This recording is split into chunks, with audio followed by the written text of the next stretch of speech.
Time for another TED Talk. Welcome back to day 10. Also, the last episode of the first 2 weeks. I don't know why I said last episode. There will be more, but this is going to be the last regular daily episode. Just because the first 2 weeks are really intense. There's still going to be 3 more weeks of Guidedog training, but it's a bit more when we can fit it in, because I have to go back to work. So we will fit that in here and there. So I'm thinking maybe doing an update weekly. A little bit longer episodes, but not by much, just to give an outline of what I've done that week and how the training is going. So, on a very sunny and a little bit chilly Friday, we decided to throw caution to the wind and go to the city centre in the morning. So we caught the bus down there. Ted was absolutely fine on the bus. Had to squash him in the seats. There were prams on there. I'm not a fan of prams. Okay, the issue I have with prams is more that the parents sort of think that they top trumps anyone who'd be sitting in the place where they want to put the tram. Even if it's a designated disabled area and you have someone in a wheelchair or with a guide dog, they still think that that's for them because I don't know what goes through their mind. So, not a fan of prams at all. So, got to the city, did a little bit of a briefing with the guide dog instructors about what we were going to be doing.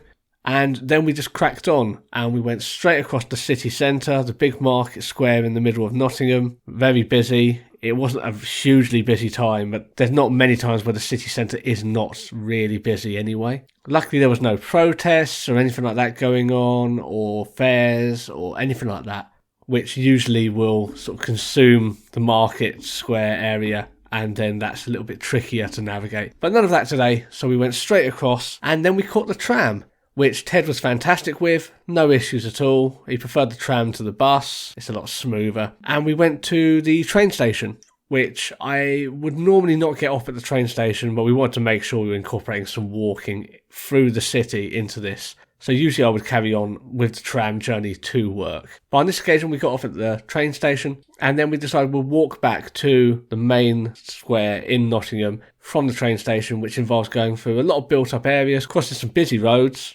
No issues with it whatsoever. It was a different route that the guide dog instructors had in mind, but they did sort of concede that it would be more likely the route I would take. So they took a step back, let me lead it. Absolutely no issues at all. There were distractions aplenty though. Lots of people trying to get the attention of Ted. He experienced electric scooters for the first time, which I don't know how he thought about those. I'm not a fan of them, but he's aware that they exist now. There's also a lot of pastries and various things strewn all over the road. So on a couple of occasions, because he was excited, we had to be on top of him for that. He doesn't usually dive for food or try and eat when he is working, but I think because there was a lot going on, it's a new place, he hadn't been there before, he was very excited and stimulated. He was just seeing what he could get away with and tried to eat a few things. Got back to the main square and then caught the bus home. Again, no issues with the bus because it's at the end of the line. It also means that I have first pick of seats, so I found something that was nice and comfortable for me and Ted. Nice easy journey getting back, only takes around 20 minutes.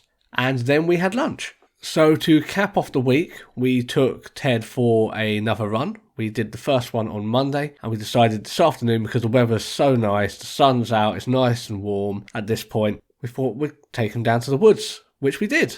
And he really enjoyed it. It was very muddy, but he didn't get too muddy. He just sort of squidged around in it, looked for sticks. Once we'd gone through the woods, we ended up in the field, the same field we went to on Monday. And then he had a play with some other dogs, some German Shepherds, some other Whippets and all sorts of weird and wonderful dogs. All really good. Ted's a really social boy. He likes to play. He was chasing dogs everywhere. They were chasing him. He's not an intimidating dog at all, especially with the jingly bells we put on his collar when he goes for a run, so I can tell where he is. He's very much not an intimidating dog. He's just a big golden fuzzball just bouncing all over the place. And next time I do take him, I will get some video for the Instagram. So if you're not following us on Instagram, make sure you do. Wes and Ted's Excellent Adventures.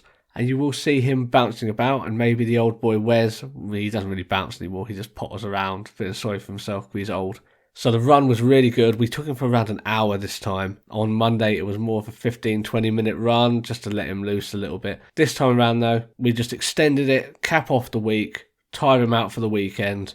So once we'd done the run, we came back to the house. just so we can have a bit of a debrief on the week. Nothing really to go through because we're going to do a proper review session next week when we can fit one in. The instructors left the harness with me because we've agreed that I'm going to do the supermarket route on my own a few times over the weekend, which is great. As you know, this is something I've been working towards. I've only been signed up on this route, so the insurers will only insure me for this route, so I can't be cheeky and end up wherever I want to be now that I have a harness, because if anything were to happen, I'm not insured, and then Guidedogs would be straight on me saying, why were you there? We haven't signed that route off at all. You shouldn't have had the dog there. You're in trouble, basically.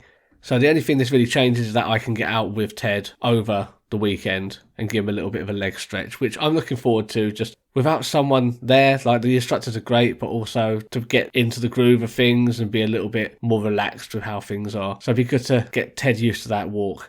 And that's pretty much it for today's update. As I said, this is the second week ending, and I will be changing these episodes to be a little bit more infrequent.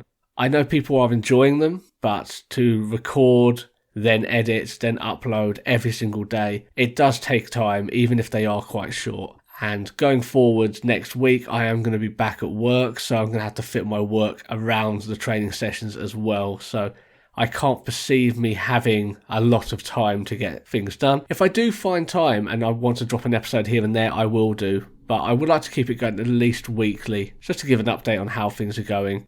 And of course, you can always check us out on Instagram, like I said, where I will be putting updates going forward. So if you want a bit more of a day-to-day what we're doing, I'm getting a little bit better about putting pictures up there and potentially some videos going forwards. So that's probably going to be your best bet for any content going forward to do with Ted, and also for Wes as well. If you do still want to get in contact with me, give me any feedback, that's probably the best way as well, to hit me up on the Instagram. You can also find my main podcast on Twitter, Seesaw Podcast. That podcast, it isn't child friendly, so give it a go if you would like, but it's not for kids. It's very much an adult podcast where we talk many various topics. So feel free to have a look at that one. But you can always reach me through those social media accounts because I administrate all of those. So if you do have any questions or ideas or feedback about TED Talks, you can get me on Twitter, Seesaw Podcast, or you can email me, seesawpodcast@gmail.com. So I hope you've enjoyed the first 2 weeks and you are looking forward to the episodes coming out going forwards. I'll try and keep them coming, but until the next time, see ya. For more updates, videos and photos, join us on Instagram at Wes and Ted's Excellent Adventures.